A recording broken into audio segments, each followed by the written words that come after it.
Hello guys, দেখো এটা বড় মন্দির, সত্যি কালী মন্দির বড়। আমি যাচ্ছি সামনে দিকে, দেখতে পারো সবাই। ঠান্ডা লাগছে, খুবই ঠান্ডা লাগছে।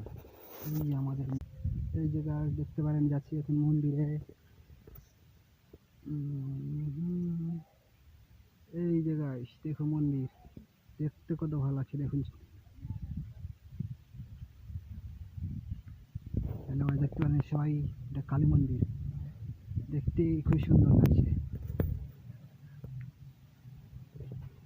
আর এই যে কালী মন্দির।